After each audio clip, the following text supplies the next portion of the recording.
Hello, everyone. My name is Grace Riley. I lead Government and Public Relations here at the Canadian Urban Transit Research and Innovation Consortium, or CUTRIC for short.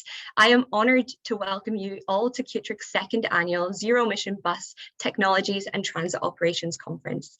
Today, I am joining you from Toronto, and I would like to take this moment to acknowledge we are on the traditional territory of many nations, including the Mississaugas of the Credit, the Anishinaabe, the Chippewa, the Haudenosaunee, and the Wendat peoples, and is now home to many diverse First Nations, Inuit, and Métis peoples. We acknowledge that Toronto is covered by Treaty 13, signed with the Mississaugas of the Credit, and the Williams Treaties, signed with multiple Mississaugas and Chippewa bands. Before we begin, I'd like to share that we have closed captions available in both French and English. You can enable this tool using the Zoom function. Bonjour et bienvenue à la deuxième édition annuelle de la conférence sur les technologies d'autobus et l'exploitation du transport en commun à zéro émission du CRITUC. Je m'appelle Magali Frenette, j'ai le grand plaisir de vous souhaiter la bienvenue. Aujourd'hui, je vous parle à partir de Neuville, en banlieue de la ville de Québec. J'aimerais commencer par reconnaître le fait que le territoire sur lequel je me trouve actuellement est le territoire traditionnel du peuple Huron-Wendat.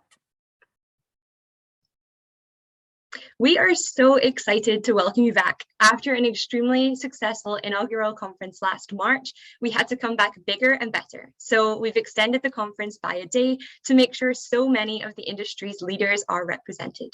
And we are thrilled to host an in-person networking dinner this evening in Mississauga, Ontario. It's been a long 2 years of virtual meetings and events, so we cannot wait to see you all and catch up again. We are extremely proud to welcome over 500 registrants today, noting that we have more than 40 transit agencies participating. The time to decarbonise Canada's fleets is now, so let's make that happen. I'd like to take a moment to thank our event sponsors. Without your support, CUTRIC would not have been able to run this conference. Thank you to our platinum sponsors, ABB, New Flyer, MCI, Alexander Dennis, ARBOC, and NFI Parts. Our gold sponsors, Ballard, ZEB Clean Power, Ricardo, and HDR. Silver sponsors, Hitachi Energy and Nova Bus, and our bronze sponsors, Siemens and Innit. On est vraiment fiers d'accueillir plus de 500 personnes inscrites à la conférence aujourd'hui et de saluer la présence de plus de 40 agences de transport. Le moment est venu de décarboniser les parcs de véhicules canadiens, alors allons-y. Permettez-moi de prendre un moment pour remercier les commanditaires de l'événement. Sans votre soutien, le CRITUC n'aurait pas été en mesure de tenir cette super conférence. Merci à nos commanditaires platine, ABB, New Flyer, MCI, Alexander Dennis, ARBOC et NFI Parts. À nos commanditaires or, Ballard, ZEB Clean Power, Ricardo et HDR. À nos commanditaires argent, Hitachi Energy et Nova Bus. Et à nos commanditaires bronze, Siemens et Innit. Be sure to check out our sponsor exhibits over the next 2 days, and I'd encourage you to peek at their virtual booths as well, which you can access from our conference website. So our lineup is jam-packed today with 7 panels and several keynote speakers. We'll be covering everything from the federal government Zero Emission Transit Fund to Zero Emission Transit Disruptions and Solution Building, electrified autonomous buses, local green hydrogen solutions, and electrical utility strategies. You name it, we have got it covered. For those of you who aren't able to attend the in-person networking event this evening, I'd like to welcome you all to our virtual networking happy hour taking place this evening at 5:15 p.m. Eastern Time. This is a time for us to connect with one another, network, and have some fun. Make sure to register ahead of time. Si vous n'êtes pas en mesure d'assister en personne à l'événement de réseautage de ce soir, je vous invite à vous joindre à nous à notre 5 à 7 réseautage virtuel qui commence à 17h15, heure de l'Est. Ce sera le moment de faire connaissance, de réseauter, puis d'avoir du fun. Assurez-vous de vous inscrire à l'avance. Now, it is my pleasure to welcome CUTRIC's President and CEO, Jospa Petronic, to the virtual stage for opening remarks. Over to you, Jospa. Thank you very much, Grace. Thank you, Magali. It is my pleasure to welcome you here today to the second annual conference of Zero Emissions Bus Technology. I'm Jospa Petrinc, the President and CEO of the Canadian Urban Transit Research and Innovation Consortium. And I'm tuning in from my virtual platform here in Mississauga. In the spirit and respect of reciprocity and truth, we honor and acknowledge the lands which constitute the present-day city of Mississauga as being part of the treaty and traditional territory of the Mississaugas of the Credit First Nation, the Haudenosaunee, the Confederacy, and the Huron-Wendat and Wyandot nations. We recognize these people and their ancestors as peoples who have inhabited these lands since time immemorial. Now, to open this conference, I'd like to start with a very important press release from the government of the Ukraine. To quote, "We, the government of the Ukraine, support the utilization of environmentally friendly means of transport in cities, including urban electric vehicles and electric cars. The Ukraine's national transport strategy until 2030 stipulates the application of electric buses in cities, as well as the creation of appropriate charging infrastructure. We are now actively cooperating with international financial organizations and preparing for the implementation of the second phase of a joint project with the European Infrastructure Bank, which involves updating public transport in Ukrainian cities and replacing it with electric vehicles." The Minister of Infrastructure, Vladislav Krikly, also said, "Speaking about Ukraine today, there are 25,000 electric cars, 25,000 hybrid cars, and almost 9,000 electric charging stations in mostly urban centers. We are currently working on amendments to the state building norms concerning the design and construction of electric charging stations on all public roads, including township and rural roads." This statement was issued at an urban transport forum in Europe in September 2020. That was just 2 years ago. I know the pandemic has much time in most of our brains, so 2 years ago was just yesterday in the epoch of humanity's time. And just yesterday, our Ukrainian colleagues had the exact same seemingly boring economic and technical questions and problems to solve as we do today: how to electrify a nation. Il y a 2 ans que nos collègues ukrainiennes étaient aux prises avec les mêmes problèmes que nous. Comment rendre leur flotte de transport en commun entièrement zéro émission d'ici à 2030. Le ministre de l'Infrastructure de l'Ukraine a déclaré que dans le cadre de sa stratégie nationale des transports, il allait remplacer tous les véhicules urbains, tous les véhicules de transport public par les véhicules électriques et construire l'infrastructure de recharge nécessaire pour atteindre cet objectif d'ici 10 ans. Les problèmes auxquels les autorités de transport ukrainiennes étaient confrontées à l'époque étaient l'électrification des dépôts, la manière d'ajouter des contrôles de recharge intelligents, de diviser les blocs, d'ajouter plus d'autobus, d'utiliser les systèmes de pantographes. C'était des problèmes que nous comprenions. Ce sont des problèmes que nous comprenons. Ce sont les problèmes pour lesquels nous sommes ici aujourd'hui. In 2020, our Ukrainian colleagues were dealing with the exact same issues we're dealing with today: how to make public transit fleets fully zero emissions by 2030. And the Ministry of Infrastructure declared that as part of its national transport strategy, it was going to replace all urban transport vehicles with electric vehicles within 10 years. The problems the Ukrainian transit authorities faced at that time were depot electrification, how to add smart charging controls, whether to split blocks and add more buses, whether to use pantograph up or pantograph down systems. 2 months ago, things changed. A self-inflated totalitarian despot launched a patriarchal war of aggression, specifically designed to kill, hurt, and degrade women in maternity wards, children in cancer wards, women, men, and non-binary Ukrainians who had to gear up and use any local supplies they could find, and still to this day are finding, to defend their homes. And all of this based on the false and flimsy premises of a sovereignty control matter and an uncontrolled ego. Ukrainian public transit now has another problem: how to get people out safely and quickly. And European systems have organized to help. Our colleagues at the UITP have compiled a massive list of all of the actions that agencies are starting to come together to help Ukrainian refugees, migrants, and the nation state as a whole. TransDev Group is supporting a program for 1,000 Ukrainian refugees, welcoming them into the group so they can work as bus drivers and coach drivers. In Germany, the group announced that Ukrainian refugees can use the trains, various trains that they operate on their networks free of charge. TransDev's also mobilized a team of ambulance drivers to deliver equipment and ambulances to the border of the conflict. The Southern German rail operator, Bayerische Regiobahn, provided a train with 333 seats and 4 toilets for refugees waiting in line to register to give them some warmth and comfort from their situation. Arriva declared that all refugees from the Ukraine can travel free of charge upon arrival in the Netherlands. And to help Ukrainians travel safely, the Nederlandse Spoorwegen, the principal passenger railway operator in the Netherlands, is offering free travel to refugees. So is Stockholm. So are several agencies in Germany. So is Eurostar. Since the start of March, Ukrainian refugees have been able to use public transport for free in multiple destination countries where they found themselves seeking refuge. In France, the SNCF is allowing Ukrainian refugees to travel on all of its high-speed intercity trains. Austria's Wiener Linien is also doing the same, and Deutsche Bahn has made long-distance trains from Poland to Germany free for refugees using their passport or identity card. The reality is public transit is a mechanism for helping not just to keep the peace in a social fabric like Canada, where we know that mobility is a fundamental part of our ability to live a good quality of life, but it is also stepping up again and again to help address crises, to help make sure that humanity has a place to go. War, civil, colonial, or unprovoked totalitarian attack is no doubt a primary cause of historical underdevelopment of economies. They cause nations' economic engines to stop working. War stops people from getting to work. It kills young people before we can even make back the return on investment on them. You know, we spend 20 years investing in a person's education. For them to die in a war is a complete loss to the economy. It radicalizes people and can take years to undo that, in generations even. And it damages infrastructure that's going to take decades to rebuild.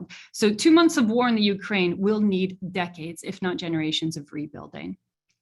And as public transit is there to help move people back across Europe, back to their homes, where we hope and believe peace will prevail soon. In Canada, we really need to reflect. We don't have a war. We don't even have the prospect of a war. We don't live on the edge of maybe, ever.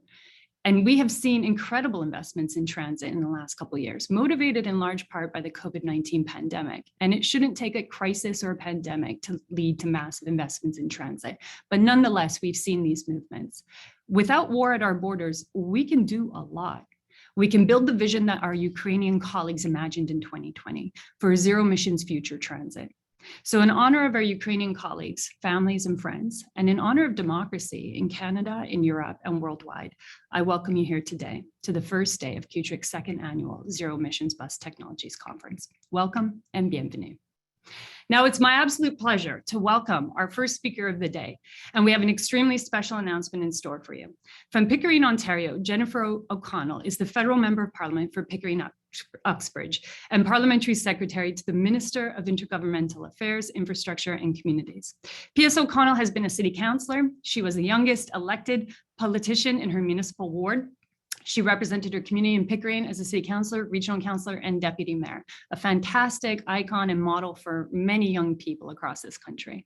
In her role as a federal member of parliament, P.S. O'Connell has served on the National Security and Intelligence Committee of Parliamentarians, as parliamentary secretary to the Minister of Finance, and as parliamentary secretary to the Minister of Health. Currently, she's a member of Transport Committee and as well as of the Defense Committee. J'ai le plaisir de vous présenter notre premier conférencier de la journée et nous vous réservons une grande nouvelle. Née à Pickering, en Ontario, Madame O'Connell est députée fédérale de Pickering-Uxbridge et secrétaire parlementaire du ministre des Affaires intergouvernementales, de l'infrastructure et des collectivités. Welcome and bienvenue, P.S. O'Connell. Good morning. Thank you, Yusufa, for that introduction and for really putting into perspective what we're here discussing and the opportunities we have in this country. So thank you for that. It's wonderful to be with all of you today for the second annual Zero Emission Bus Technologies and Transit Operations Conference. I'd like to again thank you, Yusufa, President and CEO for the Canadian Urban Transit Research and Innovation Consortium, for inviting me to join you on behalf of the Honorable Dominic LeBlanc, Minister of Intergovernmental Affairs, Infrastructure and Communities. I know Minister LeBlanc would love to join you, and I'm sure you will have many conversations with him in the future.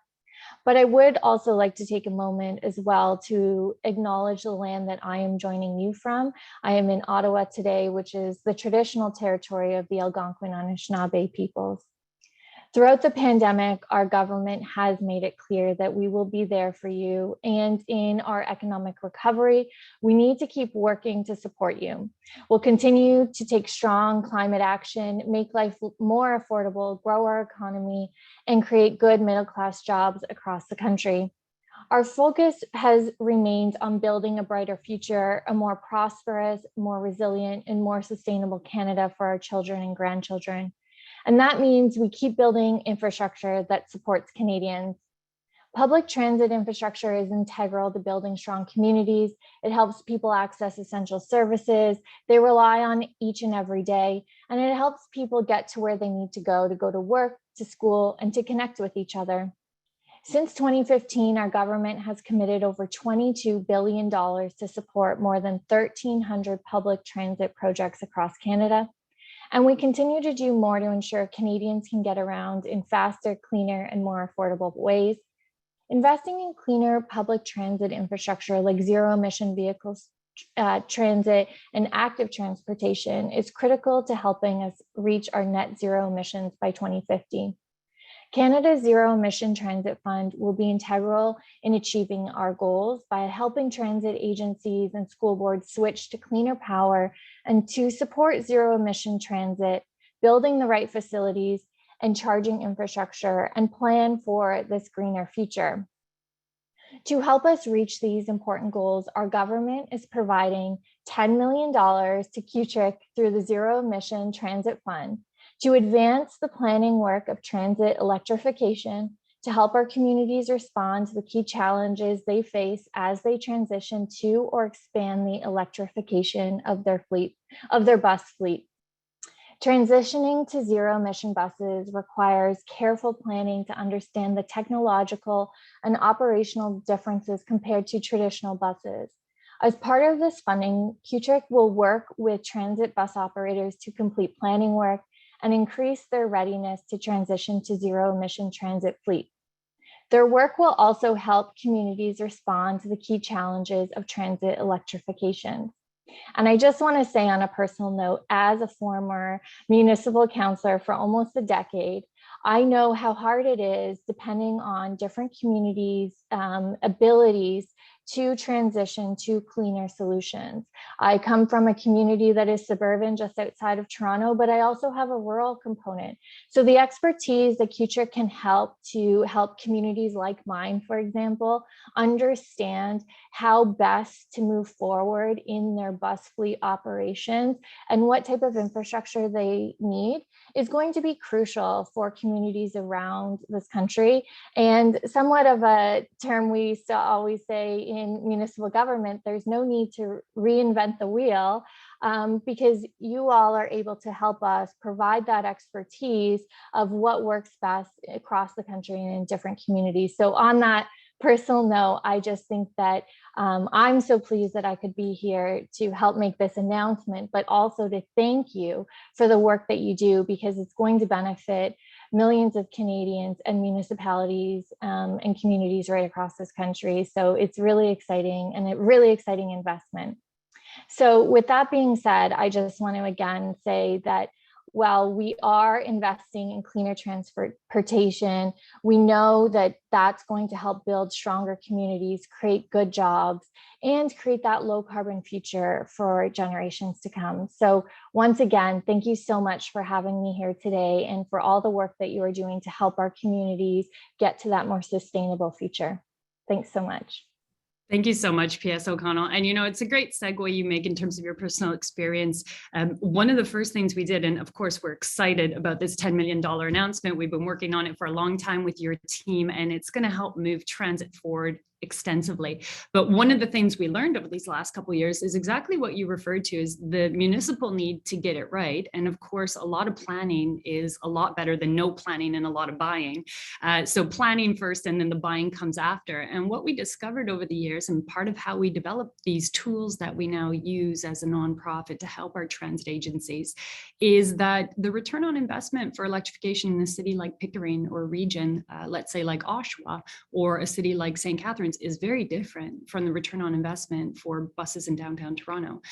Whether it's ridership, stopping, starting, energy consumption, the economics of the electrical grid, all of those factors have to go into planning for the right kind of procurement. And I want to thank your government for not just recognizing the importance of the physics and the mathematics and the modeling that goes into planning it as best as possible for agencies, and having some cross-comparative capabilities across the cities, but also being able to turn that planning into buying, because there's 2.75 billion out there right now for electric transit.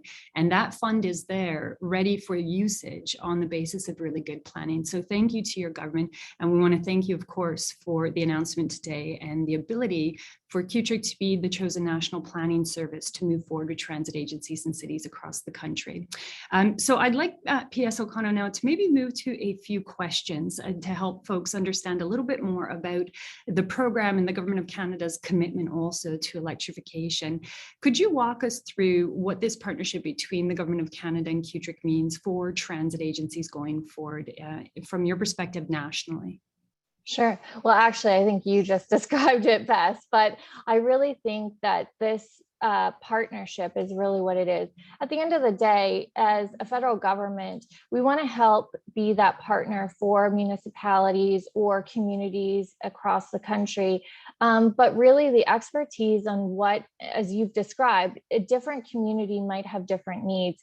And you look at even a community like mine, where we might have, we have a regional bus and transit system, but what that means for communities where I live in more of the urban community versus the rural. So what does that mean in terms of some of the things you've already talked about, not only in your opening remarks, but in our conversation so far, is what does that mean for the electrification of fleets? What does that mean for their physical footprint in any given community? What do those bus bays look like now? I remember even in municipal politics, we had to coordinate how do the changes in technologies also change in coordinating with our other municipal assets, whether it's things like even the fire department. How do you address some of these issues? And so this funding, and I think the vision, and I can't take any credit for it, it's really the hard work of you and your organization working with our government. But really what this is meant to do is to help answer a lot of those questions, especially for municipalities as those needs differ. An issue in a big urban municipality might be space limitations, but then an issue in a rural municipality might mean longer distances that buses need, as an example, need to have a charge. So your expertise in how to address some of these things is really why we're making this investment, so that we can help answer some of those questions based on all the research and work that you've already been doing. That's really great to hear, because of course it aligns with our plans going forward with the government. And one of the things that's come out in the last couple of years that we've started building into the modeling is not just the mathematics and the physics and the economics, but the social equity component. And in some of the more recent studies we've done for agencies from London to Toronto and so on, people do have questions. City councillors have questions about, well, if we're not going to electrify everything all at once and we're going to do it part by part by part, where should we put the buses first? And that is a social equity question. Maybe they need to go to the communities that need the quietest vehicles. Maybe they need to go to the communities where social determinants of health are the worst. So the clean air inside the vehicle is actually more applicable to that community over there, even if the economics are better over there. These are really important questions that you just can't guess at. You have to do fundamentally the modeling around it. So that does lead us into a second question that I think a lot of folks on the line want to know. Building off the transformational work your government's done with the Zero Emissions Transit Fund, which is a game changer, there's no doubt about that, tied to the permanent transit funding that starts in 2026.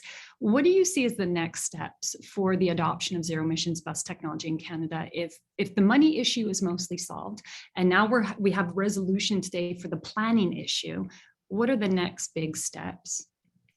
Well, I think you kind of pointed out one area as well, is ensuring that every community feels that they do have access to it. So whether or not it's just knowing that the technology exists, that they can upgrade their fleets, but having the ability to receive those finances or find ways to upgrade their fleet, I think is one issue.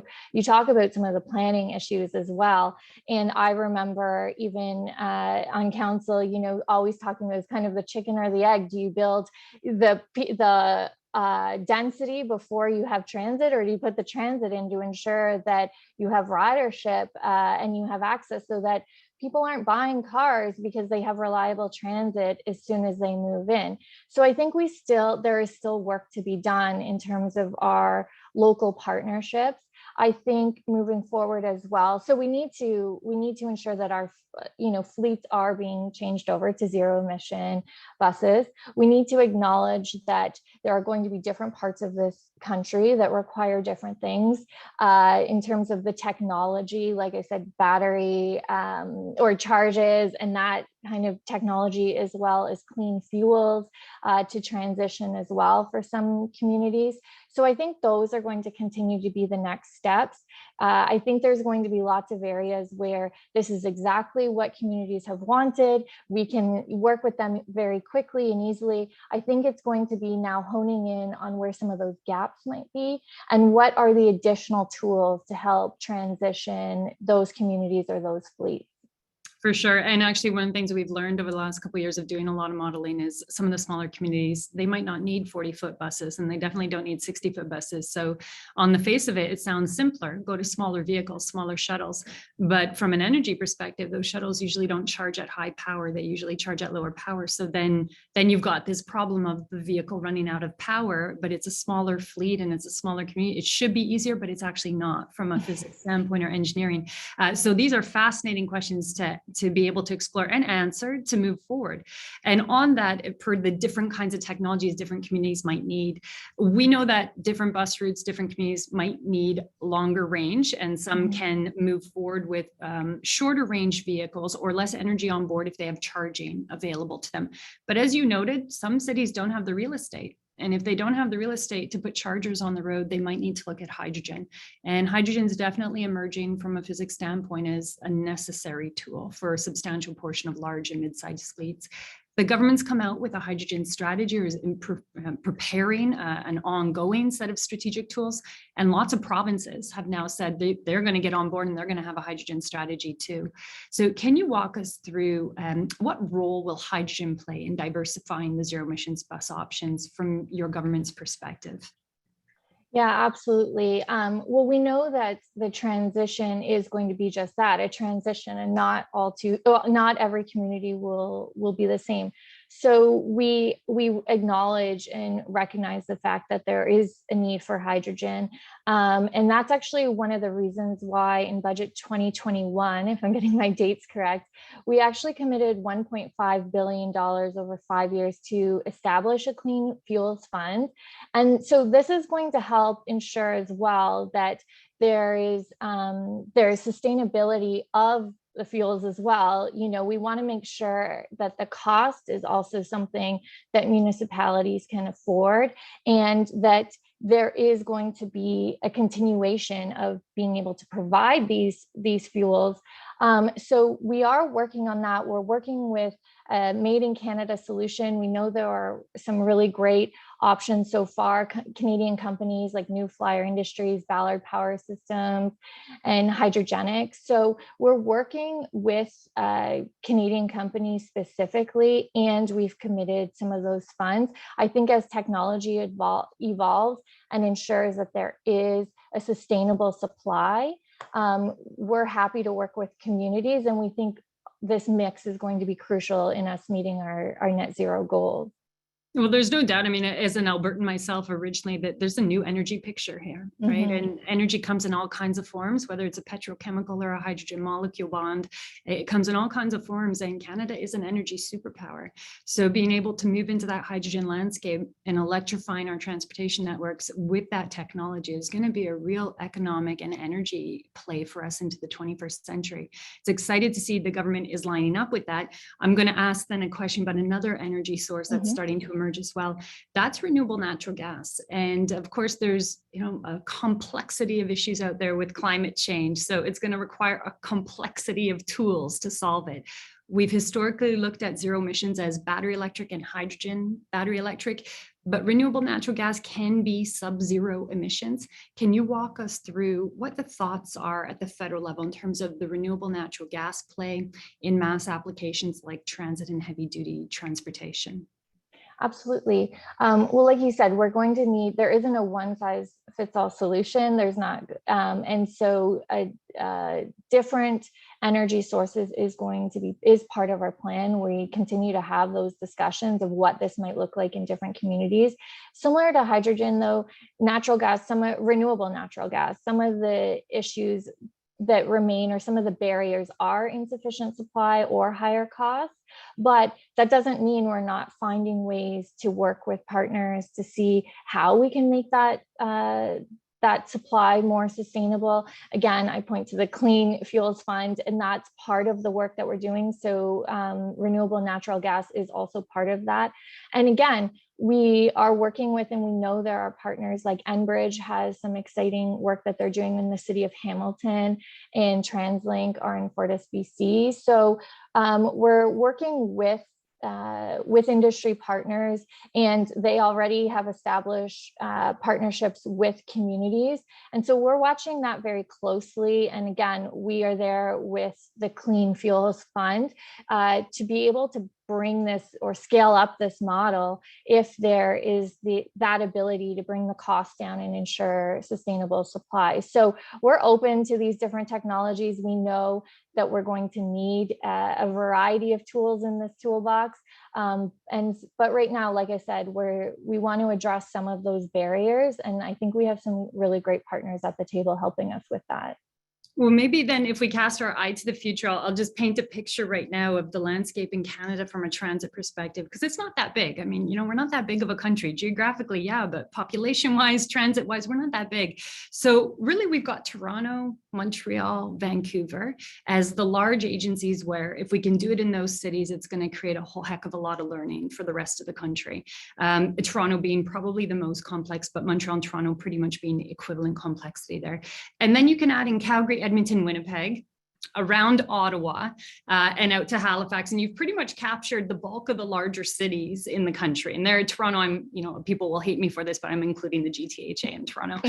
So having said that, these constellations, getting it right in these communities is not just electrification of buses. It also means integrating those buses with chargers en route, integrating the buses with the rail system, electrifying the rail system. And that's pretty much going to electrify the bulk of the country. Right now, getting it right in rural communities is going to be a complicated matter on its own, but we live in very few cities ultimately as Canadians. So if I were to think forward and say, well, what does 2025 and 2030 look like? As much as people say, well, it's radical to say zero emissions by 2030, it's radical to say 40% emissions reduction by 2050. It's really not, because our cities are quite clustered, our population is quite clustered. As a human experiment, there's not that much difference that's going to have to unfold from Edmonton to Toronto once you're in that zone of transit agency. So from your perspective, now I don't think these things are radical at all. I think they're run-of-the-mill daily job, and we're going to get there. From your perspective, 2030, 2040, 2050, what does mobility look like for you? Whether it's zero emissions or any other form, but what will mobility look like for Canadians in those years? Yeah, absolutely.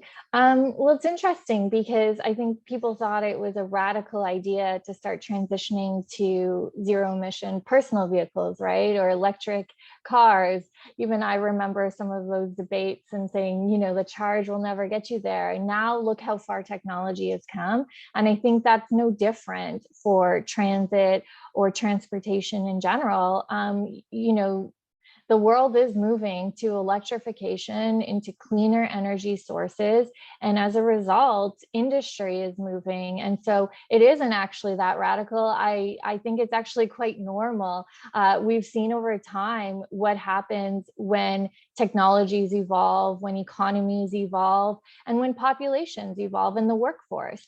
And this to me really ties in well, I think, for other things that we're working on as well, like active transportation networks, and where those then fall in connection with traditional transportation networks like bus fleets, like rail, and et cetera.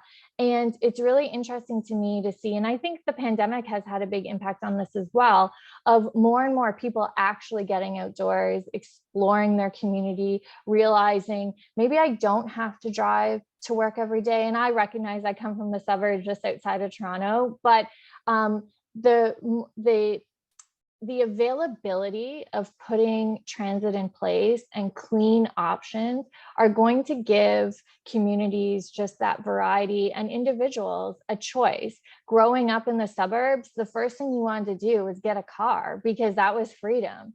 And I remember taking a bus to high school. It would take me an hour to go literally a few blocks on one street. And so with changes in the technology, but also changes in society and understanding the importance of transit, getting more and more of those cars off the road, making transit the faster choice instead of your car, or instead of some of these other options, connecting it to then maybe your active transportation network.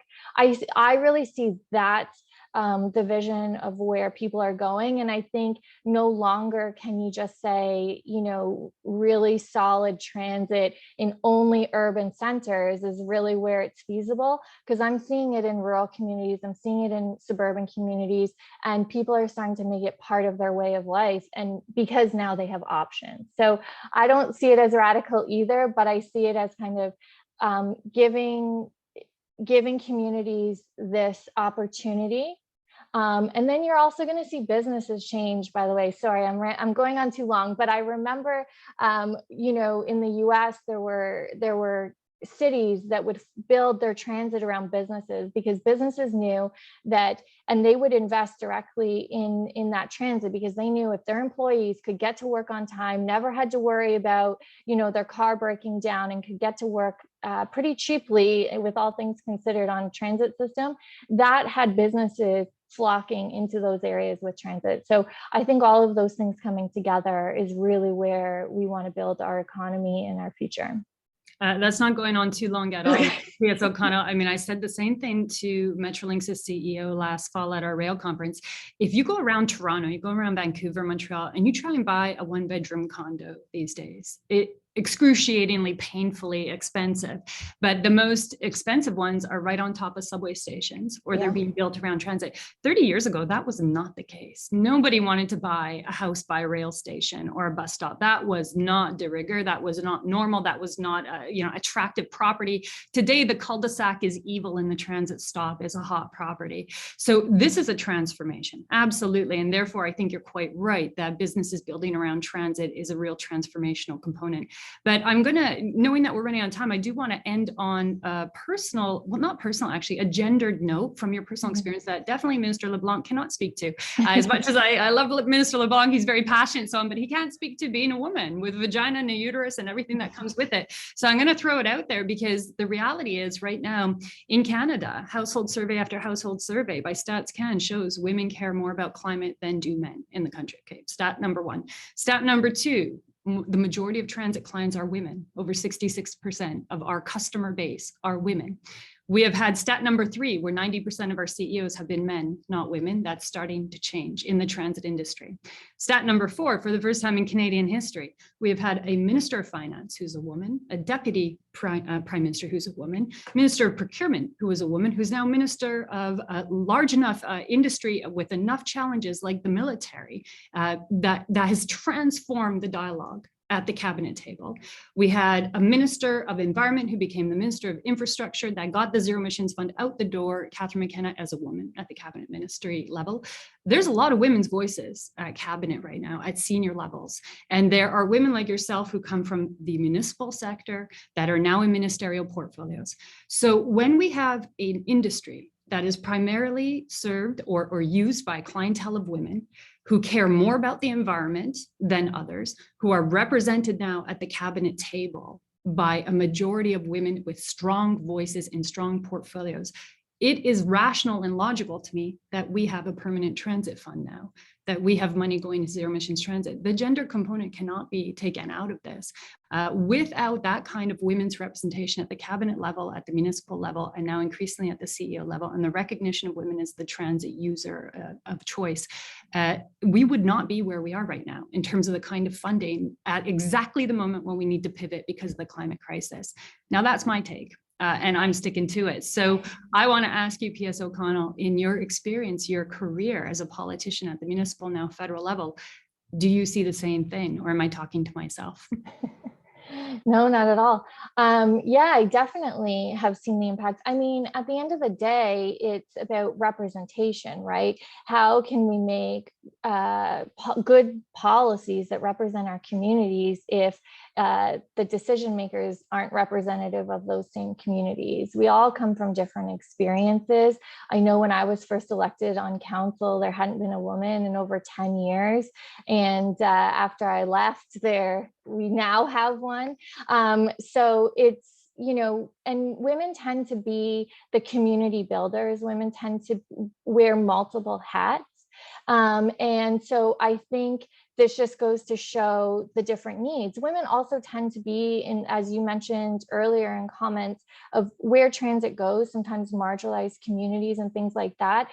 Women tend to be those in the workforce that are working multiple jobs because they're also raising a family. And now, thank God, we have childcare in Ontario and across this country, but dealing with school schedules, bus drop-offs, trying to work in between. And transit has been an opportunity to allow mobilization and to find work maybe also outside of that community that they live in. And so, of course, I think that having decision makers at the table that represent those different experiences, I always look to my mom, for example. She worked growing up. I come from a pretty middle class, typical Canadian family. She worked every single day, traveling downtown Toronto, driving 2 hours, 1 hour each way. And what that impacted on our lives in terms of when she got home, how much time she had to spend. And I'm super proud of everything she's accomplished, but to have that quality of life, for her to be able to get to work sooner, to then come home and spend time with us, like that was on her shoulders. So people understanding that experience to be able to make these decisions are only going to make better public policy. And I think that is representative no matter where you come from in this country. I totally concur. And I think transit has a long way to go. We've done great things, but it's not good enough. And we shouldn't settle for it's good enough, because it'll be good enough when a woman or a man or a non-binary parent can get their kid to childcare in the morning, get to work, have a fulsome career, pick up their kid from childcare after, get their groceries on the way home, and get home to still have a reasonable amount of time with their family using transit and not a car. When we get to that stage, I will say we have won. So we have a lot of work ahead. And P.S. O'Connell, I'm delighted to know that you're at the championship helm working with us on it. We want to thank you for the $10 million investment for zero emissions bus feasibility studies that will do everything from modeling out how the buses work to what they'll cost, to what the return on investment is for transit agencies large and small across the country. Thank you so much, and merci beaucoup, P.S. O'Connell. Thank you, and thanks for having me.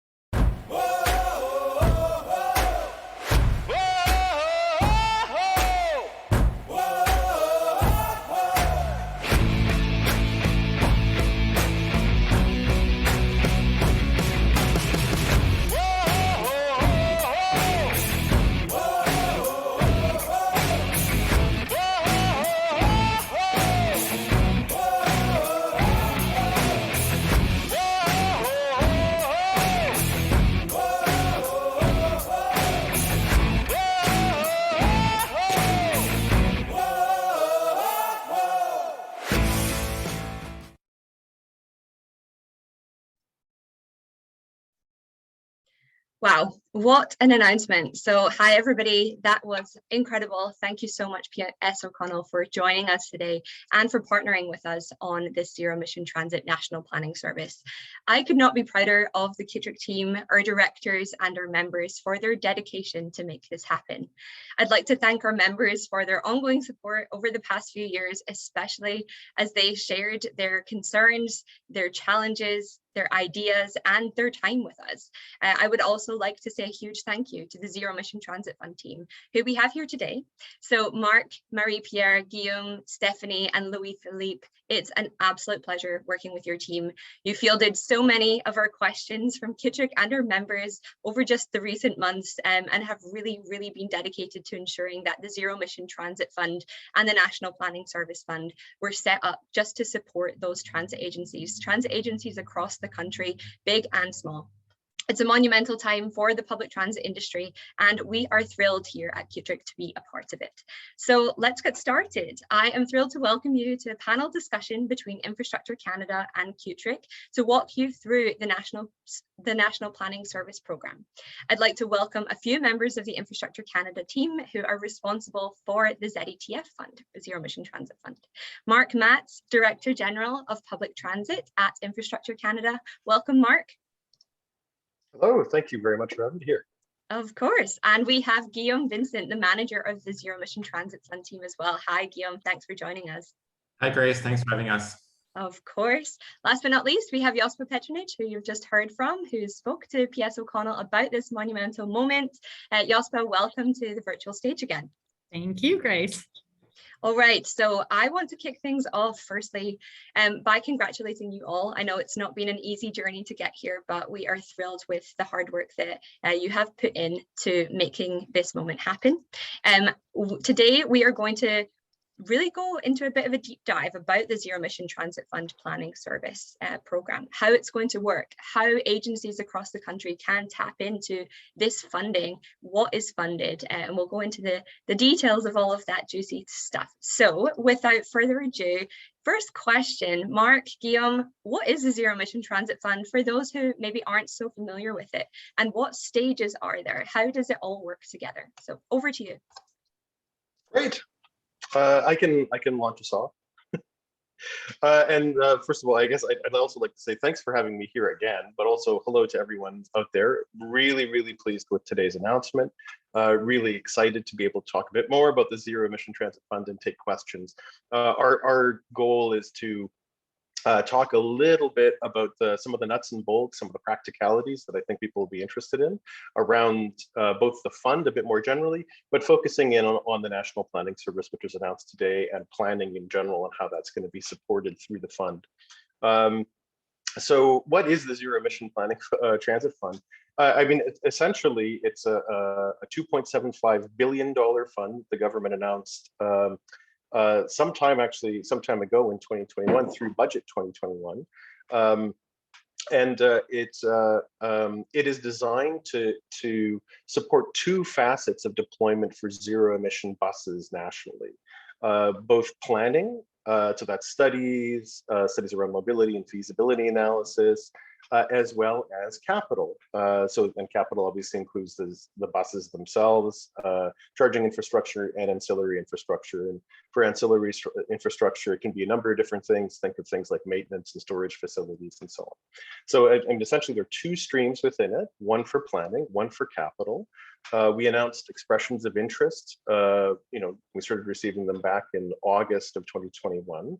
The application process is ongoing, so it's open right now. Organizations that are interested can apply today if they wish through the Infrastructure Canada website. And it's relatively simple. My team is very accessible, so if anybody has any questions about how to apply, feel free to contact us directly and we can help walk you through the application process for either stream.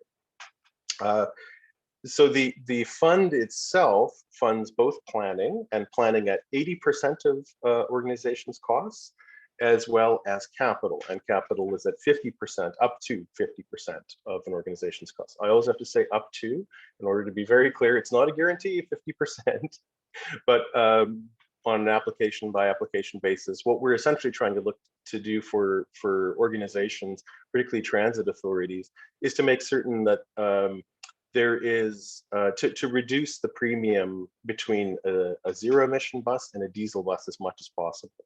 So that if an organization is looking to deploy zero emission buses, that it costs them essentially no more than it would have cost them to deploy diesel buses. So we're hoping that that makes the zero emission deployment extremely attractive overall. Should I talk through, Grace, do you want me to talk through a little bit the planning specifically? Yeah, go for it. That'd be great. Okay, well, we have this convenient slide up that tells you a little bit. So here we go. So I mentioned we have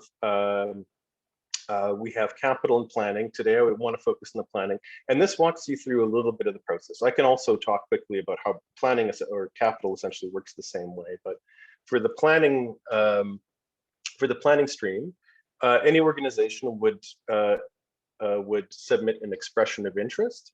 So that's our stage one, which you'll see on the slide there. We'll review that expression of interest, and then organizations get streamed. So it's actually quite simple. Organizations go to a stage two. So stage two is either, and with today's announcement, we can say, either going to the National Planning Service directly, which would be QTRIC. So for example, if an organization says, yes, I'm interested in planning a deployment, and I would like to use QTRIC, then they can, after we've reviewed their expression of interest and said, please move on to stage two, they're referred to QTRIC. They can contract QTRIC directly and begin that planning work with you. If an organization, so I will say that organizations are not required to use QTRIC. This is not. This is about trying to make things easier. Today's announcement for organizations, but it's not about forcing people to use QTRIC. And there are many other planning services available. So if an organization doesn't want to use QTRIC and instead has a different planning service provider they'd like to use, that's also possible and is also fundable under the program, in which case we would ask them to do a stage two specific planning application, which we'd review, and then we can enter into a specific contribution agreement with the organization for whatever other planning service they want to use. So for us, today's announcement is really about not forcing people or streaming them one way or another, but it's about trying to make things simpler for applicants. So what we're really concerned about is that accessing the funding and accessing the planning funding is as straightforward as possible. And maybe to go back a bit, a question I often get is why is the government deciding to do this, to create this national planning service? And the intent of the policy really was to, at the same time those expressions of interest went out, there was also a call out for this facility, for this national planning service amongst academic and not-for-profit groups, where the government decided that they wanted to really set up a particular planning service. And it was all about ease of use for school bus operators and for transit authorities, municipalities, to be able to know there is a planning organization that knows what's required to get to a capital, a strong plan for a deployment, get to a capital application eventually, where they can have confidence and they can move relatively simply into getting the planning support that they need. Anyone who's looked at the actual application process online knows that a lot of the emphasis on the capital portion is on the quality of planning that organizations have done. So for the government, when they're investing funding on behalf of Canadians into a deployment, they really want to know that that deployment is going to be successful. And in that, really for us, that means that the planning is that people know that the type of technology, the type of battery that's going to be used, the route planning, the allocation of infrastructure, operational maintenance, ongoing life cycle concerns, that organizations have thought through all of that. And so the effort was to try and find an organization that would be able to provide that service, and that, for us, our clients would know that would have some confidence that that organization could deliver the quality of planning that was being sought under the capital portion. Mark, all right, so I have a question. Yeah, go ahead. I was going to say, I'll stop and let you ask questions. I'm just jumping in there.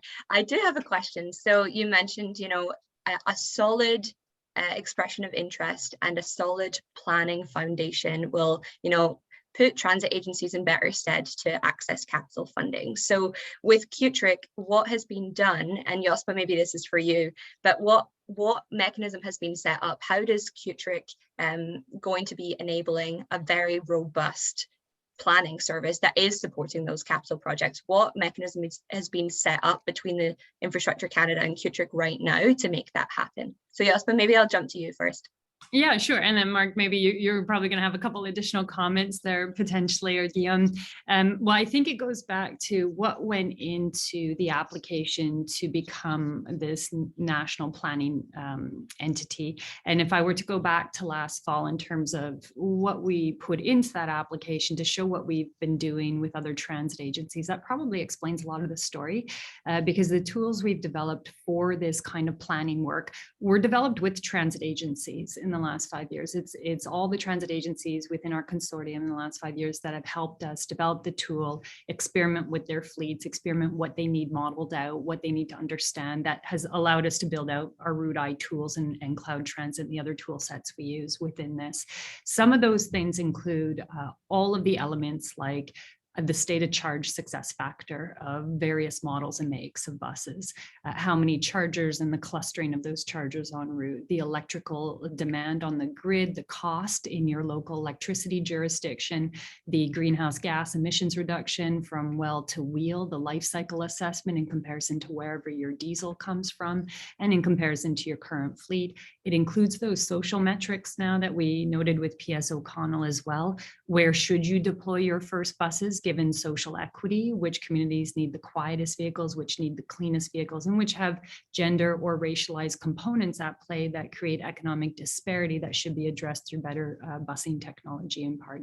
So all of those things now go into the planning work for a planning project that is captured here in stage 2. And as Mark noted, the idea here is, having built this over the last 5 years, we've come up with, I think, the fullest, most comprehensive list of possible questions that cities and transit agencies need answered. And that's all captured in stage 2. So we're able to do that A to Z work. But I do think it's pretty important to note that a lot of this came out of our experimentation with agencies that helped us start doing the modeling in early days, and we learned what they needed and what they didn't need. And some of those agencies, I do want to do a shout out. TTC early on was starting to plan around this stuff, and they did ask us to do planning work. We learned a lot off of that together, collaboratively. TransLink helped us learn a lot. Calgary Transit, we did initial routes. Edmonton Transit, we did routes out in Halifax. We did Quebec City early on, which we learned a lot about the Quebec landscape and the electrical grid and the winter conditions. All of those experiments have fed into what is now captured here in stage 2. And some of the components, Grace, to your question about the mechanisms, well, there's the obvious mechanism of an agency flows through this process and comes out the door being guided towards QTRIC, and then we stand ready with our standardized scope of work that can be modified and tweaked according to that local agency's needs. So if they have some very specific requests in that agency, then we can always accommodate that through the unique ability to change up the scope as it unfolds. So that would be the basic mechanism. There are many agencies within our consortium already as members that are aware of this, as we've had the infrastructure team at several of our ZEB committees flagging that this is happening. But there's also agencies that are not within the QTRIC consortium, but are OPTA members, or they're QTA members, or they're ATUC members. And those agencies have every ability to access this fund and this programming as well. So it would follow the same process and mechanism of moving through infrastructure out to stage 2, where we can accommodate with that full slate of tools available. So that A to Z, everything that you need to know about electrification in your fleet. I should say also, part of the mechanism that we built in this is also allied to the multi-step process we developed for Natural Resources Canada. So in the last year, NRCan asked us to develop like a process map. If you're a transit agency and you're starting at 0, Where do you go? What are the steps you take? And our team built on the backs of this empirical learning, that process map. So that map that we've now shared with Natural Resources Canada of the A to Z steps is reflected exactly in this stage 2 mechanism. Those are all the questions that will be answered. And it aligns with both battery electrification, hydrogen fuel cell bus electrification, and all of the allied fueling and charging and storage technology within that. So that's a complicated answer to a fairly simple question, but the mechanisms are pretty basic about how to get the funding. The last 5 years have been a really intense period of learning everything I think there is to know about the physics, mathematics, economics, and social equity of electric bus and hydrogen fuel cell bus planning, procurement, and deployment. That gets captured in our feasibility work. Thanks, Jospa. Really great overview. Mark, I don't know if you wanted to add anything to that, or if not, I will move on. I've got plenty of questions to get through today.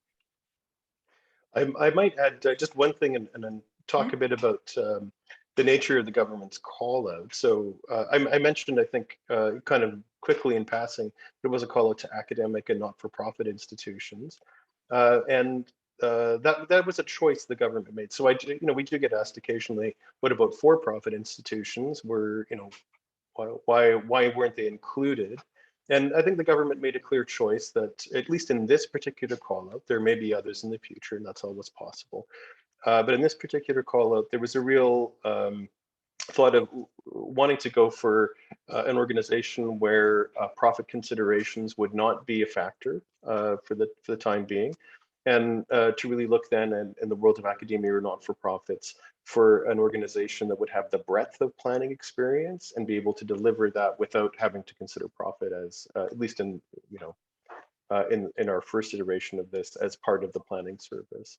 And that's for us another thing that QTRIC and does bring to the table is not being tied to particular vendors and being able to provide some of that broader planning advice. A neutral lens. I appreciate that. And I think it is important, and Mark, you said it yourself, the first iteration, we know $10 million is a huge amount of funding to kickstart the zero emission transit fleet transition, but there's going to be more needed in the future as we really get to 5,000 zero emission buses over the next couple of years and beyond. We want to electrify the full country's fleets, and we're not going to be able to do that with, a minimal amount of money. This is huge to begin with, but it's great to see that, there's thought at least being there, knowing that there are second and third generations coming down the line, because zero emission transit is not going away. It is the future. And so we need to work towards that. So I appreciate your insights there. Jospa, did you have something to add? Yeah, I would add the component about the nonprofit status. It is very helpful because each project doesn't have to turn a profit. It needs to break even. And that does really liberate the agencies and the researchers to focus on the science and not the sales component of this planning work. And in the first 5 years, that's pretty important. Our goal is actually to work ourselves out of business as a nonprofit, which is not the approach that another entity might take, but as a nonprofit, our whole goal in setting this up is the reason we have root eye tools, the reason QTRIC even does feasibility analysis is because nobody was doing it 5 years ago. When we first started our electric bus project across Canada with TransLink and Brampton, New York region, the questions were, how far will these buses go before they run out of power and how much is it going to cost us? And nobody had a methodology. Nobody was doing that work. There may have been one or two postdocs or a PhD in an office in the dungeon basement of a doctoral department in one or two universities, but that was it. And, trust me, we scanned the country. And that is why we started creating this tooling in-house. Now, the goal is that in the next 5 years, most of our agencies across Canada will know that when they're starting to plan or in the middle stages of planning for zero emissions transformation, this is the list of 30 variables that you absolutely need to model out. And if you don't, then you're going to miss something. So our goal is to get it to a very standardized level where everybody knows transparently what they should be getting in terms of modeling, what kind of science they should be getting from their consultant, and what kinds of answers, and that those answers are cross-comparative. I think that's a big component here is when we do the modeling in Toronto, or we do the work in Quebec City, it's comparable with Winnipeg and Calgary and Vancouver. And the whole idea is that the transit agencies can cross-compare because they can look at the assumptions, whether they're the same and different, and transparently and openly start to compare the performance in their agencies based on the same modeling work. So we're starting to get apples to apples comparisons, knowing that a kilowatt hour per kilometer is modeled the same way in Saskatoon as it is in Halifax, and therefore the agencies can start cross-comparing the performance of the systems. I think that's really critical, and like I said, our goal is to actually work ourselves out of business in this division, and by that point there'll be another area of transit business that nobody's doing anything in, but we all need to get involved in, that we'll be active in as a nonprofit consortium. I think it's a good point there you make, Jospa, and we hear over and over again from transit agencies how important it is to share lessons learned, to share what one agency has learned from another. It really does help the industry move forward just faster and more efficiently, to be quite honest. There's no point in everybody doing the same thing to learn the exact same challenges, right? Like if we can share that information, it is really important. So I'm glad that this is baked in here. Guillaume, maybe taking a step back, just for those agencies who are on the line who might not have heard too much about the Zero Emission Transit Fund to begin with, who is eligible and how can they access this information? So we're talking really deep in the details, but who is actually eligible to submit an expression of interest for this planning work, and where can they find that information? Where can they go to? Sure. So obviously, municipalities, transit agencies are eligible under the Zero Emission Transit Fund. And as Mark mentioned, the first step in the process is really the expression of interest. It's a very simple form to fill out. It's not onerous, it's not committal either. So you can access that form through Infrastructure Canada's online portal. Just need to create an account, and you can access the form there, and you simply email into our ZETF generic mailbox. So it's a very simple process, even for municipalities, transit agencies that don't know where to start, don't have much information about what they want to do, how they want to do it. Our form is very simple. If you don't know what you want to do, simply indicate that, and then we'll go from there. So the expression of interest is really just kind of, the first step. It's easy, kind of first step in the door, and it's meant to be quick. That's great. And I like that you are offering your help already. I know that I have been banging on your door for like the past 6 months, asking so many questions about the Zero Emission Transit Fund. So greatly appreciate all of your responses and help for our members as they're trying to navigate the Zero Emission Transit Fund as well. So thanks for that. Mark, I do have a question though. In terms of Quebec transit agencies and municipalities, do you have any update as to whether those agencies in Quebec are able to access this funding as well? Unfortunately, I don't have a great update at the moment. So what I can say is that through the website, we're happy to receive expressions of interest or applications from organizations within Quebec.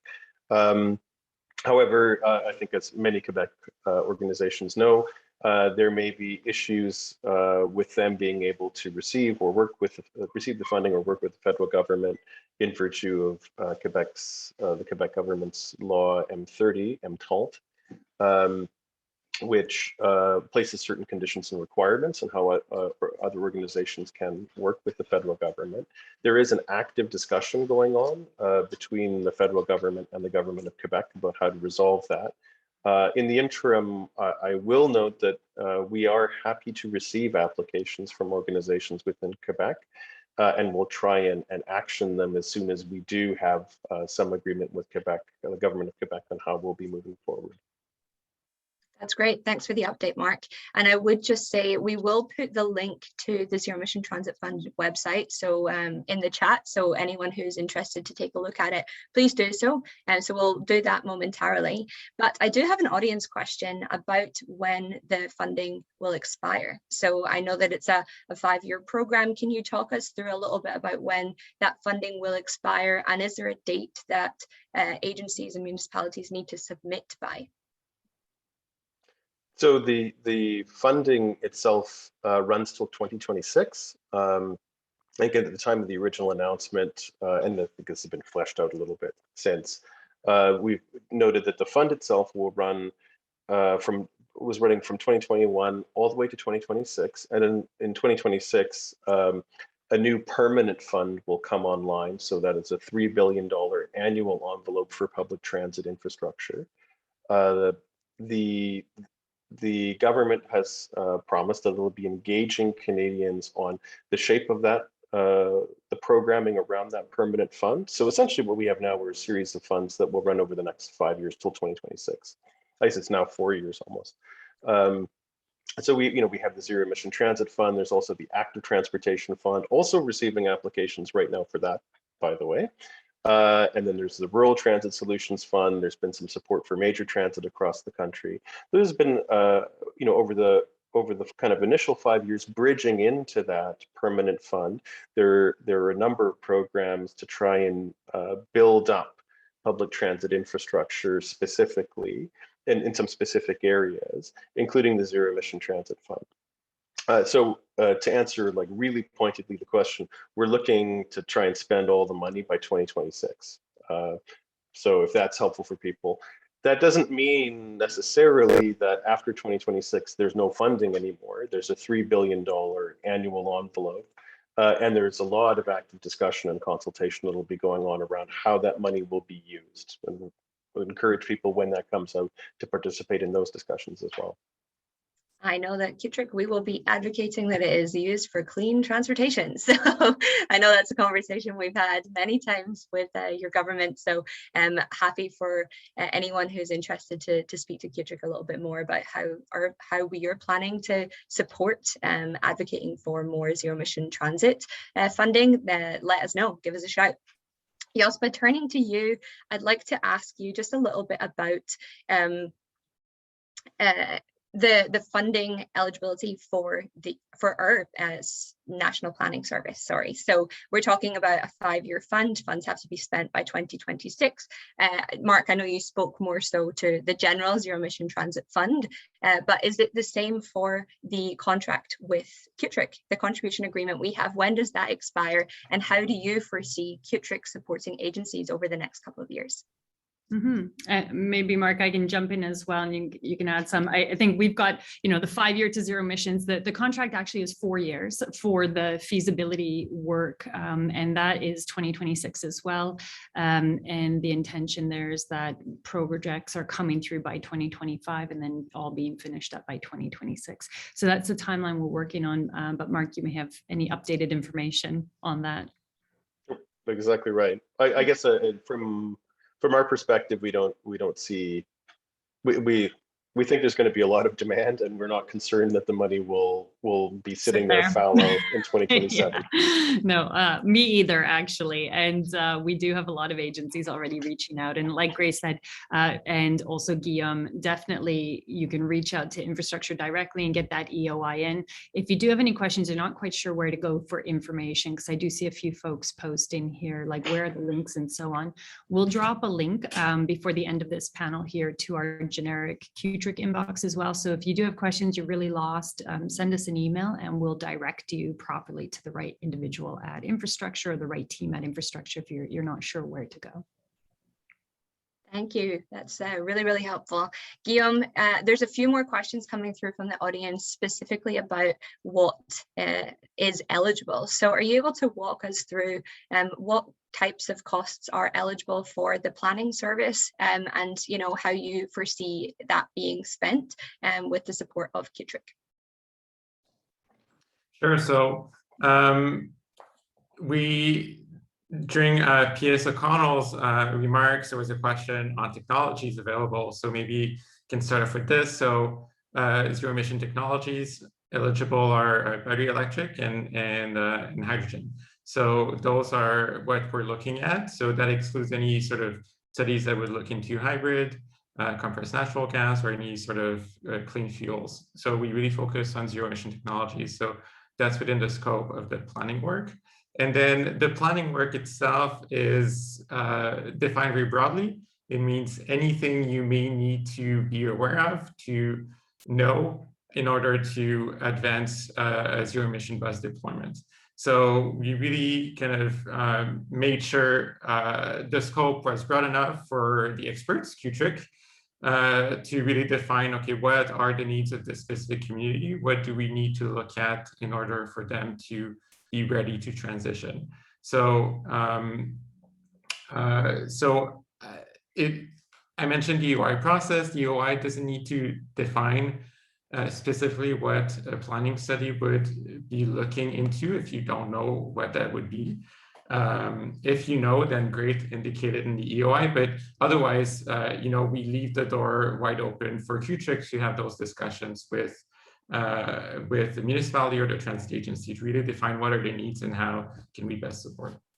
That's brilliant. Thanks for that clarification. I do have a question, and I'm seeing a few questions through the audience or coming through from the audience as well about the types of vehicles that can be supported within this fund. So the Zero Emission Transit Fund, I know it's specific to buses as well, but for rural transit agencies, they might not use conventional buses, 40-foot buses. They might have different types of modes of transportation. So how do you see the Zero Emission Transit Fund and the planning service supporting more rural communities? Mark, maybe I can turn this one to you. Sure, I may hand off to Guillaume though, who's got the more granular knowledge of stuff. I'll say that generally there is actually a variety of different vehicles that can be deployed for any zero emission transit, depending on the context, and that's one of the points of the whole planning process, is to be able to identify what makes sense for your particular deployment in your context, given your weather conditions, given what you're going to be asking those vehicles to do.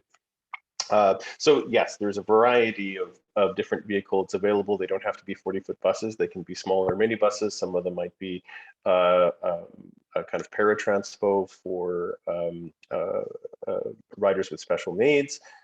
One area though that I'll flag is it's not SUVs. So there are sometimes interests in going essentially to what is a zero emission vehicle, like a personal car. So those things generally won't count for a zero emission bus deployment. But Guillaume, you jump in and you can correct all the things that I made mistakes on. So as you mentioned, Mark, so everything that is personal vehicles, vans, would not be eligible. If we talk about minibuses, that would be eligible. Now there's no kind of size threshold per se. So minibuses would be eligible. When we talk about shuttles, and it depends what that means exactly. A shuttle can be anything, so it's really, it would depend on the context and the circumstances. Yeah, that's great. And I think too, there is the opportunity to point some of those rural transit agencies where a vehicle might not qualify under the Zero Emission Transit Fund, but there is the Rural Transit Fund, Transit Solutions Fund, that was launched around the same time as the Zero Emission Transit Fund. So I think what's important to kind of draw from this is, there are options, there are funding options to go to, and QTRIC is able to support on any type of vehicle, and to be honest, as you're looking to electrify your fleet, whether that be SUVs or small vans or buses. So we can definitely help you there, which is great. I do have a question from the audience. What's the turnaround time from application to confirmed funding? Can you walk us through that? Guillaume, I'll turn to you. So the timeframe will really depend on the type of application. So at the EOI stage, we're able to turn around the application fairly quickly. So then for a planning project, a municipality transit agency could start its work with QTRIC if that's the way forward fairly quickly. Now on the capital stage, it really depends on what's being proposed, the scope of the project, the complexity of the project, and the timeframe of the project. So obviously, bigger project will require a bit more time for us to review and push our recommendations up to the minister.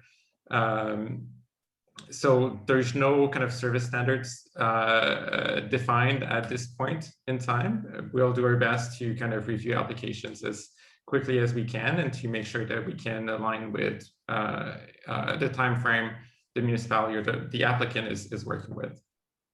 I think that's the million-dollar question, and we appreciate your answer. Mark, over to you. Yeah, one thing I might note is it can be helpful for us as you're making an application for any organization to know if they have particular timeframes or targets in mind. So timeframes for procurement or needing to get planning done by a certain point. That's helpful for us for us to know in the assessment process. And you know, we do have a limited amount of time to really go through the fund and to support organizations. So we have every incentive in the world to try and make sure this goes as quickly as possible. One thing that I'll mention that we haven't talked about in the capital world yet is another collaborative effort we have with the Canada Infrastructure Bank. So I think many people will know that the CIB has an initiative to provide a dedicated loan or credit facility to support the purchase of zero-emission buses. Generally, their credit facility focuses on battery electric buses and only the buses, not other infrastructure. But the Zero-Emission Transit Fund, particularly the capital stream, is designed to work in tandem with that credit facility. So organizations looking to do financing through the CIB, they should be assured that the contribution portion that might come from the Government of Canada is designed to work together with that financing option. And one of the things that we do immediately with expressions of interest focusing on capital, we share that proactively with the Canada Infrastructure Bank. There may be, the Canada Infrastructure Bank may approach organizations to discuss whether they're interested in that financing option. And so all of those things may play into how fast you get to a decision around a total package of support of both financing and contribution. But it would be good for people to know that both options exist and can kind of play into the timeline that you might be looking at. Yeah, it's a great point, and I think it's important to share with people on the line today that it's not, they don't have to submit two separate expressions of interest or applications to the Zero Emission Transit Fund and the CIB. It's done together to try to make that more efficient. So I appreciate your insights there, Mark. Jospa, taking it a little bit of a step back to the planning service, you know, once an expression of interest has come through from a transit agency, they're partnered with QTRIC. What kind of timeline look like for actually completing modeling? What have you seen in the past? What's typical? I want to be able to set those expectations up for the transit agencies and municipalities on the line today. Yeah, well, the answer is very similar to Mark's answer, which is depends on the complexity of the application, right? Like anything, but typical turnarounds, 3 months, 6 months, 9 months, 12 months. You can think in terms of quarters. And that's, again, depending on if you're looking for a fleet of, say, 50 vehicles. Okay, we have lots of agencies in the country that are 50, 60, 70 vehicles, fairly smallish fleet. You're looking to model out battery electrification. Your council's not interested in hydrogen, let's say, so it's battery electrification. You're looking at 2 to 3 models. You've got 1 depot. That's going to be something in that 3 to 6 month zone from start to finish, right?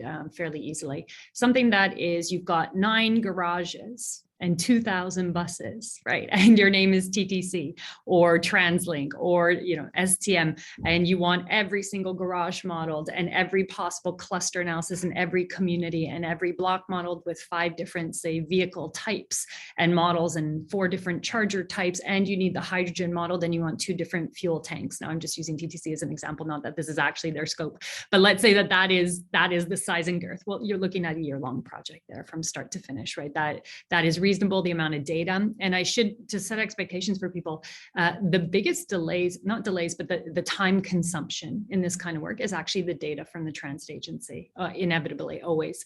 The hardest thing is not the site visits, it's not the electrical grid assessment, it's not even the algorithm running the energy consumption of the buses and the economic calculation. It's actually getting the route by route, block by block data from the agency. And that's not surprising because a lot of our transit agencies have never had to provision that information. And so how they do their block analysis, how they do their route analysis, and how it maps onto the municipal geography, this is the first time many agencies have ever been asked to deliver that kind of granularity. And so we're literally in an investigation situation. In a lot of cases, it's very interesting. And you find out how granular the municipal public data set is versus what the transit agency has and their route tables. It's fascinating. Some agencies with telemetry and loggers on their buses have a lot of data already. They're giving it to us, and we're spending a lot of time creating the links between the data set so we can push it through the algorithm. But in other cases, the agencies don't actually have the data. So in those cases, you're literally recreating from scratch what you had hoped they would have had. So in that instance, a 50 bus fleet can turn from a 3-month project into a 9-month project because there's no data to start with in terms of how the buses operate, how their blocks operate, and how their bus drivers swap in and out by shift. So that I do want to set expectations. Usually the biggest, heaviest lifting is actually getting the data, getting it cleaned, and then filling in gaps and creating workarounds.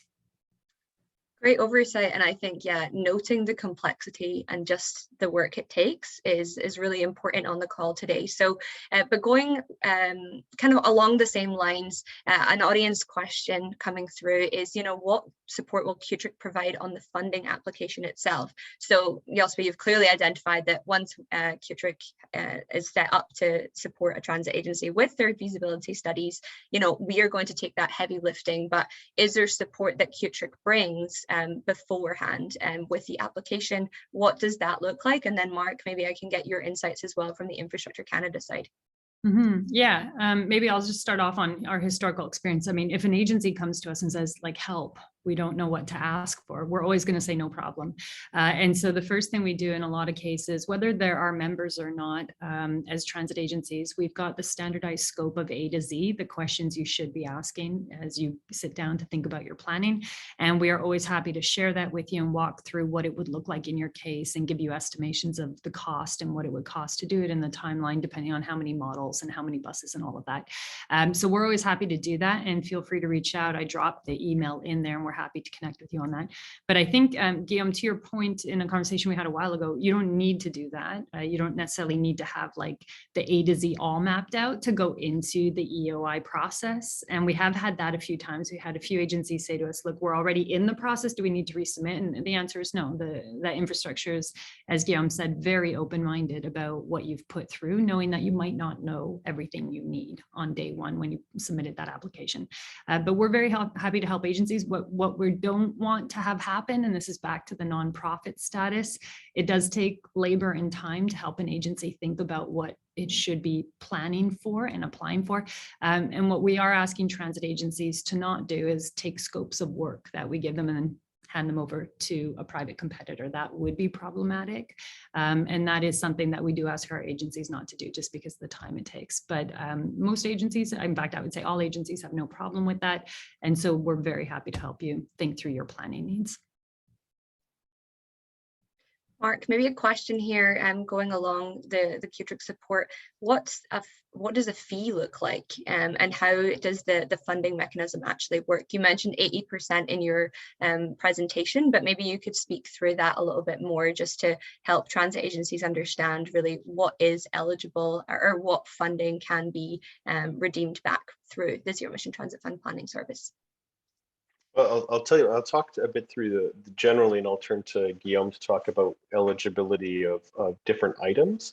There's a pretty broad eligibility, but generally the way it works, it'll work slightly different with QTRIC than it will for other planning efforts.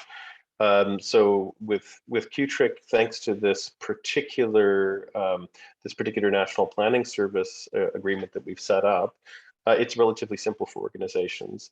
They can do their expression of interest, and as Jospe just said, you can get help doing it. We don't necessarily expect every school bus transit operator or transit authority for your municipality to have everything worked out, to even know everything that they need to know. They can ask for help from others. They can do it generally. They can talk with us, and we're happy to walk through things.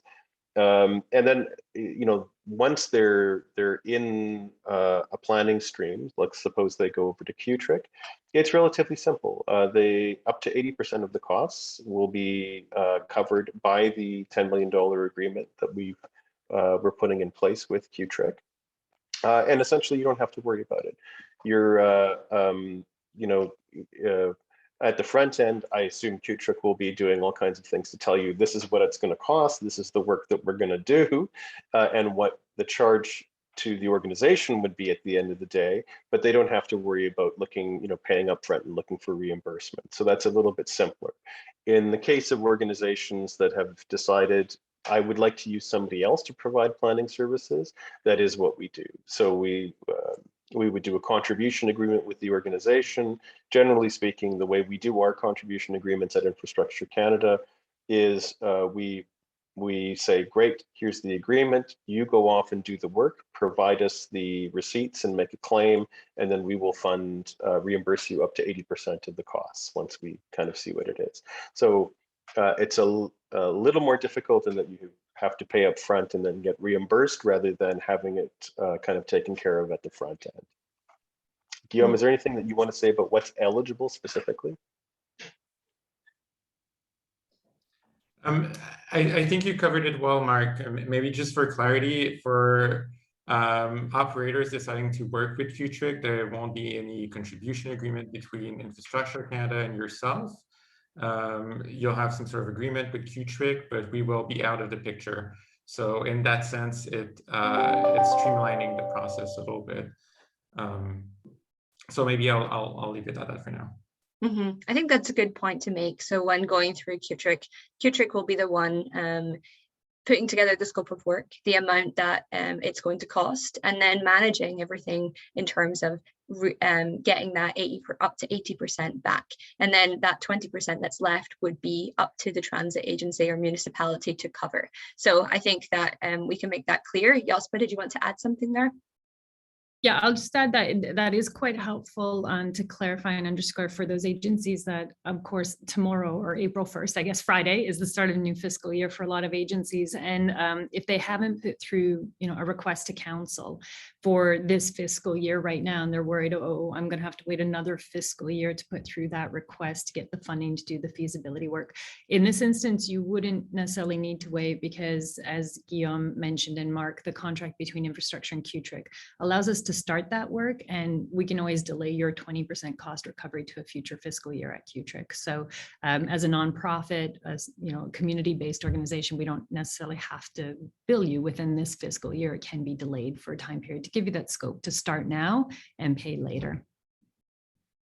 Really good flag, and one of the benefits, I guess, for picking Qtrick to be your planning service. And I did want to kind of end on this. I know we're coming up to time, and I apologize we've not gotten to every question that's come through. There have been a lot, so thank you very much.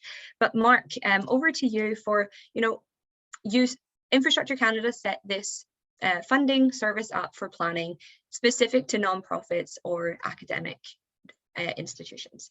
There was a reason for that. There was benefits to that. So can you maybe just walk us through again, just on a final note of really what the benefits are for a transit agency going through this specific planning funding mechanism? I think it's important to hash out again, the key messages on really why it's important and what the benefit is truly to these organizations. How's it going to help them? But I'll rehash a little bit, but I guess the important thing from the government's perspective here was making it easy for our clients at the end of the day, right? So what we're trying to do is make sure that transit authorities and school bus operators, they have the easiest time possible going through what can be very complicated planning work, and that getting them to the point where they have a successful deployment is what the whole game is about, right? So it was about, let's put in place a national planning service that is easy to access, where anyone coming in can have confidence that the organization they're going to knows what they are doing, has the ability to do this kind of planning, has a clear sense of what will be required for a successful capital application, and can support organizations all the way to that stage. And then on the basis of that planning, we'll be able to have a successful deployment. And from our perspective, what that means is that all of the investments being made on behalf of Canadians are money well spent. It's all about trying to make sure then that the clients have a good experience. It's relatively straightforward for them. and that, you know, we know that we have a high confidence anyway, that at the end of the day, this is money that is well spent on behalf of Canadians and gets to that goal of deploying zero emission buses, transitioning to a cleaner technology, transitioning to really a technology of the future that we expect to take over this space for transit authorities in the future. So that's kind of in a big sense what it's about. And there are lots of other benefits that we could see coming from this as well. So as organizations, Jospa mentioned, you know, having the history of that QTRIC has of doing different deployments, you know, from the federal perspective, kind of down the road, as I'm looking at 2026 and what we might have in the window for other public transit programming, having a bit of a database, a bit of a comparative sense of what have been the challenges, what were the experiences of organizations doing their planning, what particularly did they face, having a bit of a consolidated sense of what organizations were going through actually constitutes a really useful knowledge base for us in crafting future programming. Being able to think through, well, then if these were issues and challenges for organizations in this first 5-year period, what do we need to change or do differently in the future? Mm-hmm. What would be more helpful for people? And having that kind of knowledge in a bit of a single window, if you like, is actually really, really helpful for me as a policy thinker, kind of thinking, what do we need to be able to do down the road? Yeah. Yeah, that's really helpful. And I think what sticks with me is, you know, trying to save the taxpayer dollars. This is something that QTRIC is a huge believer in. Jospa, I know we're running out of time. We're going to have to finish up, but maybe just a last word from you to kind of review what QTRIC's values are. Why do we think it's so important to save taxpayer dollars and really help these transit agencies? What for you is important? Well, we need to save the dollars, of course, because we need more dollars in the system, not wasted in any aspect of the system, but in the system with more buses, more people on the system. So I think in terms of the value proposition, I know a lot of agencies need to go to council and talk about it. The neutrality component's a big one. As a nonprofit, it's not driven by profit, it's driven by science. It's a science-driven organization. The modeling, the feasibility work is cross-comparative. That's the second element. So it's cross-comparative and auditable intellectual property. What that means is we have an intellectual property committee. It's a committee of the board composed of our members. So the IP is constantly vetted by transit agencies and by our members. And so it's transit-led, transit designed, and comparative and auditable in that regard. And then lastly, it's customizable by transit agency. So from big to small, the A to Z is fully comprehensive, but you might not need the Porsche model.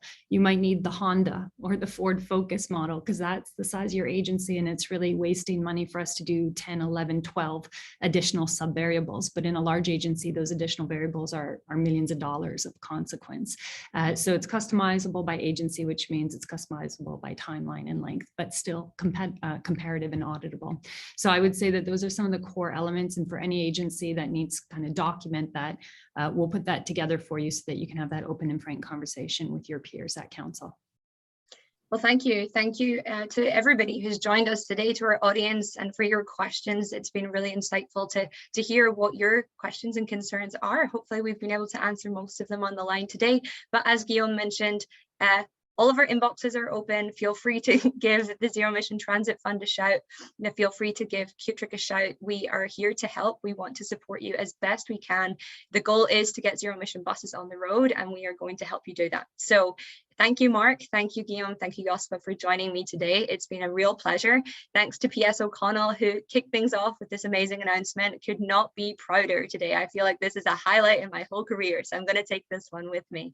All right. So again, if you'd like to continue the dialogue throughout the day, please join us throughout all of our sessions that we have coming up. We also have our virtual networking taking place tonight at 5:15 Eastern time, if you're not able to join the in-person event this evening in Mississauga. But once again, thanks for your participation. If you want to learn a little bit more about QTRIC's service and planning tools, join us at our launch today at 2 p.m. Eastern time. We are actually launching Route I 3.0, which is the tool we will be using for this national planning service. So be sure to tune into that. But we are running over time. I know we have 3 concurrent sessions starting in about 7 minutes. So we'll wrap up here today. Thanks once again, and we will see you all in the next session. Bye for now. Thanks, everyone.